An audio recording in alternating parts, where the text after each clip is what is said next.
começo agradecendo, né, a generosidade do Simpósio Sul-Mineiro de Educação, o mandado do professor Cleiton, né, um professor, e o convite do professor Paulo, que quando eu falei, eu vou reiterar isso, né, Paulo, porque acho que é muito importante, né? Existem pessoas que têm um compromisso na pesquisa acadêmico e político e ético, né? E você é uma dessas pessoas, que são aquelas pessoas que a gente diz, nossa, esses são os completos, né? Assim, os pesquisadores completos e de muita admiração.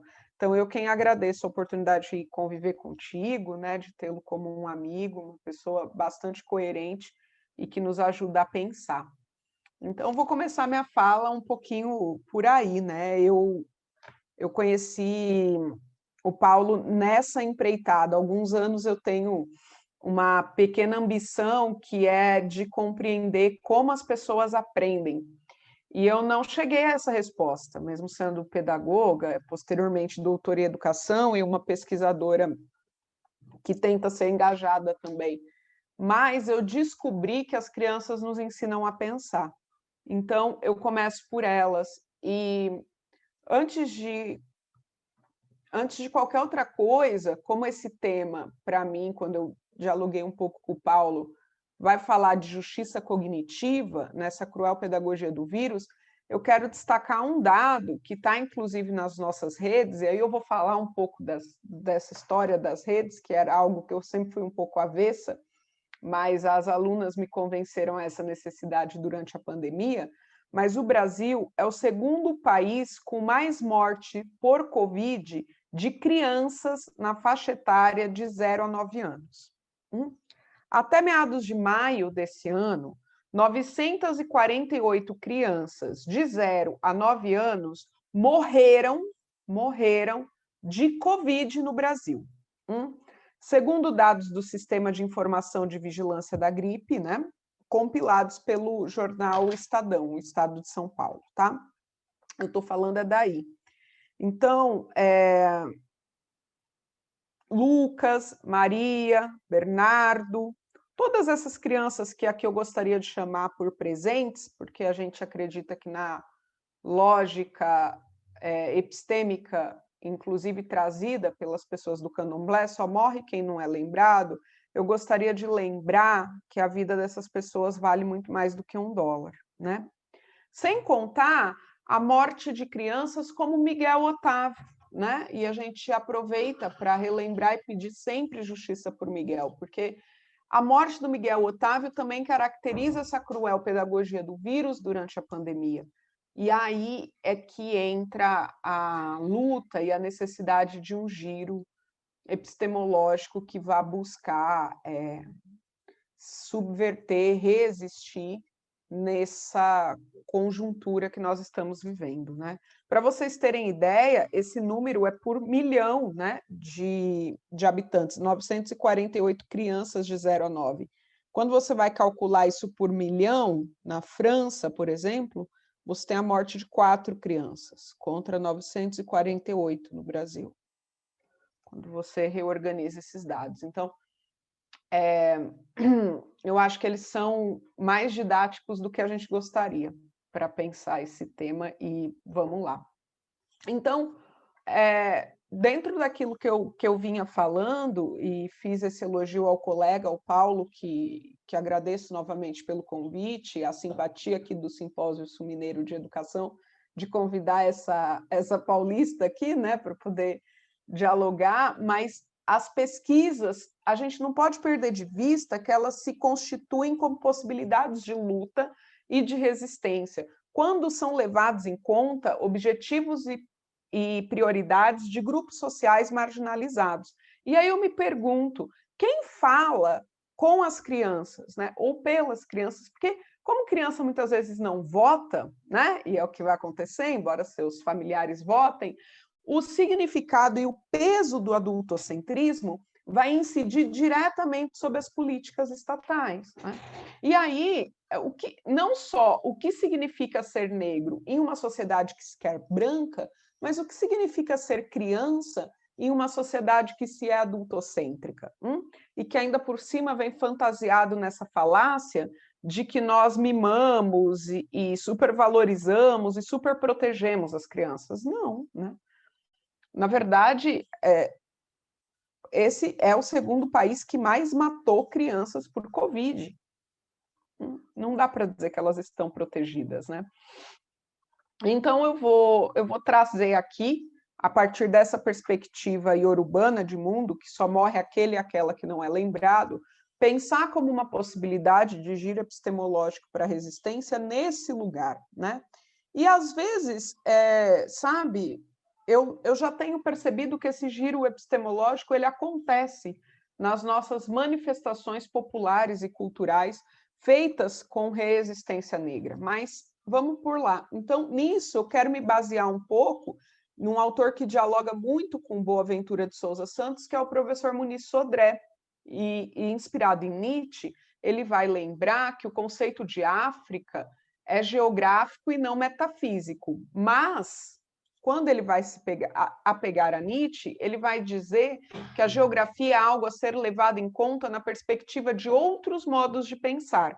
E o que apresentamos é a perspectiva do modo afro, de pensar tipificado nesse sistema que eu estou conversando aqui com vocês, que a gente vai chamar de sistema Nagô, que é, de fato, uma forma intensiva de existência, forma em que passagem do biológico ao simbólico ou do espiritual é quantitativamente significativa, ou seja, fundando processos filosóficos próprios. Afro não se designa, certamente, a nenhuma fronteira geográfica, mas sim a especificidade de um processo que assinalam tanto diferenças para com os modos europeus, quanto possíveis analogias. Ou seja, aqui a gente quer falar um pouco também de mais complementariedade e menos conflito, como diria Molefe Assante. E aí, observar desde o eixo sul do mundo para poder dialogar e estabelecer mais pontes do que muros, né? Como Boaventura vai propor também a partir dessa ideia de justiça cognitiva, mas é realmente traçar esses diálogos com quem historicamente resistiu.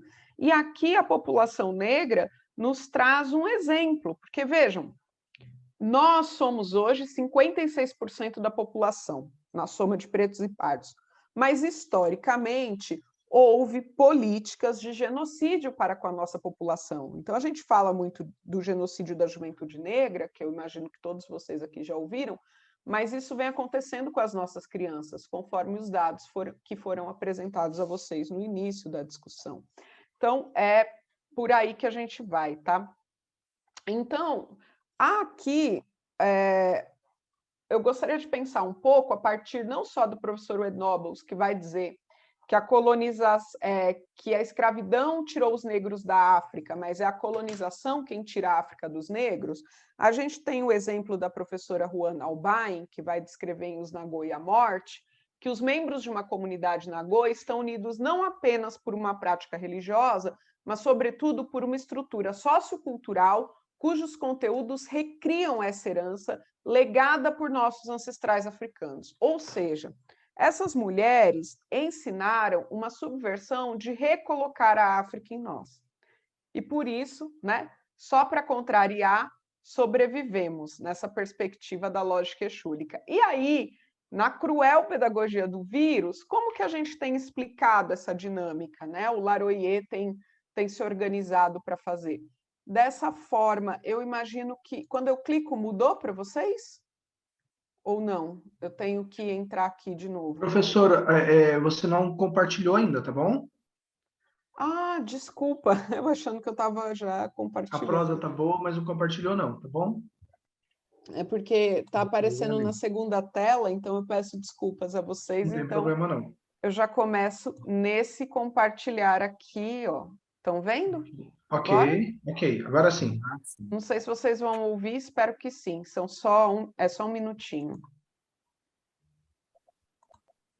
Mas eu estava acompanhando aqui a apresentação e ficou muito claro, Ellen, mesmo sem o texto, ok? Então, esse é o Léo. Vocês estão ouvindo a música de fundo? Não. É. Não.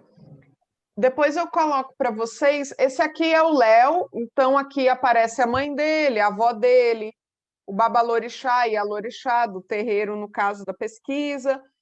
E a gente vai construindo aqui uma narrativa de uma árvore genealógica e espiritual a partir dessa observação feita por Juan Albay, que eu achei que eu estava apresentando para vocês, mas eu vou colocar agora. E a música de fundo, que eu vou deixar também para vocês aqui no link, pedir para vocês olharem, são canções das crianças, dos bebês especificamente, que são crianças menores de 3 anos, cantando em relação às músicas dos orixás, né? Então, esse tipo de animação, essa construção que a gente vem fazendo no grupo de pesquisa, tem como objetivo explicitar essa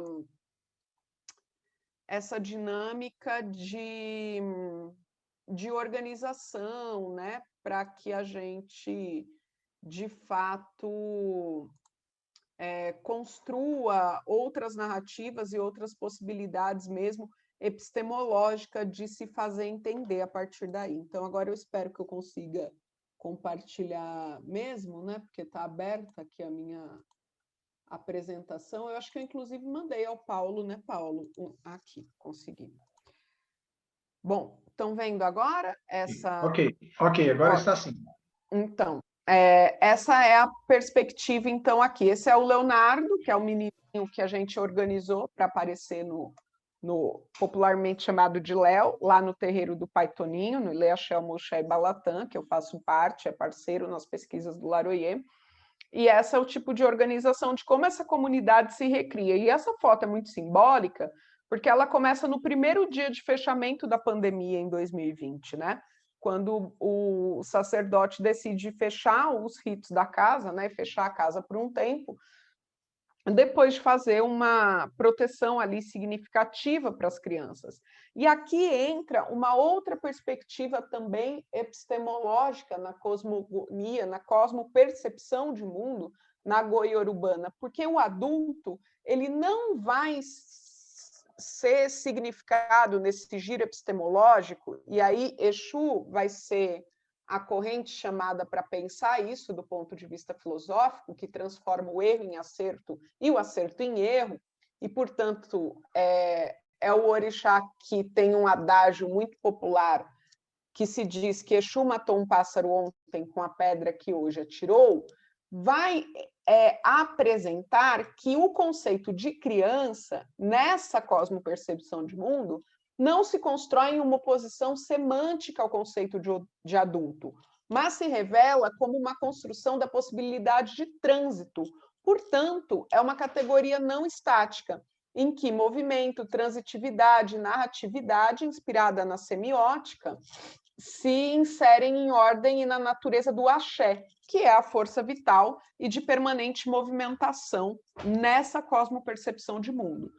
Ou seja, infância, nessa propositura, sob a prescrição de Exu, evoca polifonicamente diferentes enunciados de Estado. Então, infância passa a ser uma categoria tratada aqui para o grupo de pesquisa Laroyer, nesse giro epistemológico, que vai se basear nas pedagogias decoloniais, porque o grupo chama Culturas Infantis e Pedagogias Descolonizadoras, trazendo um pouco desses estudos, nós vamos tentar evocar a infância como um estado. Portanto, gestação, nascimento, infância, adolescência, juventude, adultez, velhice e a ancestralização, que é a morte, são todos estados transitórios nos quais você pode ir e vir numa perspectiva capaz de sabotar essa cognição e a interpretação dessa representação simbólica eurocêntrica da percepção, não só de tempo, como também de espaço.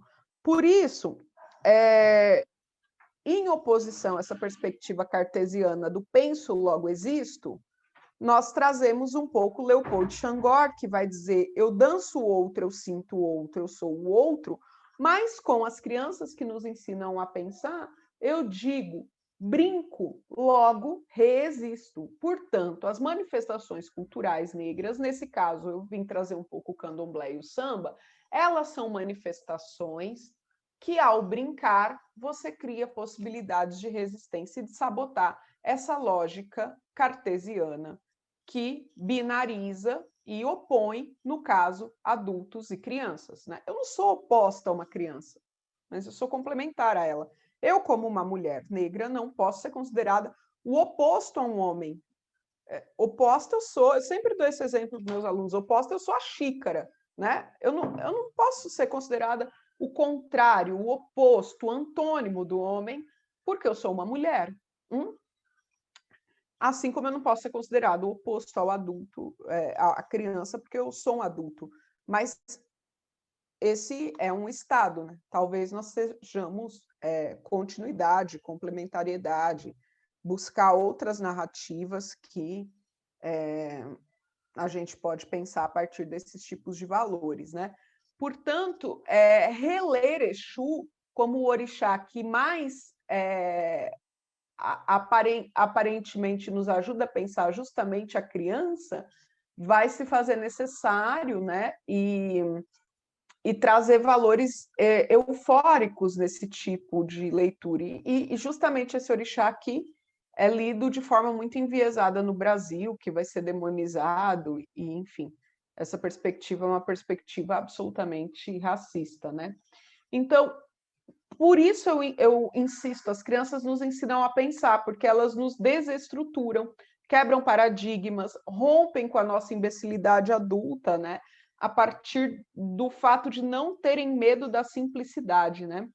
Então, é importante que a gente reforce alguns conceitos, inclusive de sanidade, lucidez, e aí, para dialogar com os princípios éticos, né, políticos e estéticos, que são os princípios orientadores na construção de uma educação infantil que se quer, enfim, justa, equânime e igualitária. Portanto, a nossa proposição nesse giro epistemológico se dá em 3 conceitos orientadores que são dinamizados pela lógica exúlica, que é o de oralidade, corporalidade e ancestralidade, para que eles gerem, de fato, acolhimento, cumplicidade e transformação. Portanto, o acolhimento em receber crianças em sua ancestralidade, dispostas a compreender suas epistemologias, exige que a gente rompa com essa noção de tempo e espaço, onde o mais velho não é necessariamente o mais experiente. A cumplicidade é dispor do nosso corpo para nos colocarmos em diferentes lugares com os outros, né? Reconhecendo que, então, por a infância trata-se de um estado, né? Podendo o adulto ser infantil enquanto aprende, ensina e aprende, viver múltiplas infâncias em uma mesma corporalidade. E a transformação que, por meio da oralidade, né? As crianças nos ensinam muito, né? A partir disso, porque a criança se compromete com aquilo que ela expressa, e acho que isso é muito importante, singular. Então, a partir dessas inspirações, como vocês viram ali, a ótica de aprende, ensina e aprende vem muito baseada em Paulo Freire, que também é um outro autor que ajuda a gente a pensar muito na noção também de justiça cognitiva e falar de a partir do sul do mundo, né, de Sulear. E aí eu chamo a Santi, que vai falar da nossa agência, né, negra, que é a capacidade de dispor recursos psicológicos e culturais necessários à liberalidade humana, né? Porque o que é o racismo senão a desumanização do outro, né? Então, nessa semiosfera de produção e de circulação de culturas desenvolvidas por crianças nesse espaço, que é um espaço de resistência negra, que se subverte, né, recolocando a África em nós, a gente pode chegar a esse tipo de formulação suleada de uma relação predicativa, né? Então, por isso que brincar é o caminho que o corpo usa para conversar nesses espaços. Assim, brincar é resistir. E aqui um destaque, né, aproveitar até para falar do trabalho que o Dr. Edio Silva Júnior faz no IDAFRO, e hoje, né, com um resultado finalmente, né, também favorável a uma mãe. Então, nós estamos cansados de ver denúncias, né, desse tipo. Mãe perde guarda da filha por participar de rituais do ritual de candomblé pela iniciação, terreiro de mina é alvo de ataque em São Luís, mãe perde guarda da filha. Isso são notícias da última semana. Hoje o doutor Edio reverteu e finalmente a filha, né, a mãe, foi retirado o processo de criminalização da mãe por ter iniciado a sua filha no candomblé por conta das curas, né, que são feitas, que são escarificações muito superficiais a todos os iniciados. E o interessante é que nunca sequer alguém cogitou a violência de processar algum judeu que tenha retirada do prepúcio dos meninos. Ninguém nunca processou, como bem lembrou o doutor Edio, uma mãe por perfurar a orelha de uma menina ou uma enfermeira, o que quer que seja, mas uma mãe perdeu a guarda de uma filha de 11 anos que se iniciou de livre e espontânea vontade no candomblé. Então, isso tudo aconteceu durante a pandemia, né? Só para retomar e repensar essa perspectiva também da pedagogia do vírus, né? É isso, né? Aqui mais algumas notícias que depois eu deixo também à disposição de vocês, lembrando. E para a gente tentar pensar em algo um pouquinho mais tranquilo, né? Durante a pandemia, nesse carnaval que não pôde acontecer, mas a gente espera que aconteça no ano que vem, o Laroie também é parceiro em uma escola de samba, Balanço do Irajá, que está nascendo, e que pretende homenagear as crianças nesse processo. Eu fui uma das pessoas que escreveu o enredo, né? E trabalhando com bastante respeito essa lógica de pensar a infância de um orixá, nesse caso, Oxóssi, conhecido também como Odé, e repensar essa brincadeira. Então, no viés de uma grande brincadeira, vamos juntar todas as pequenas mãos, refazer a ciranda, mas em vez de ser em preto e branco, arco-irizar, com todas as vozes de todas as formas. Oxalá criou a criança e ela recriou tudo, e chamou isso de fantasia. Oxalá riu porque viu que era bom. Então, esses são os nossos grupos, né, os nossos links das redes que eu deixo aqui.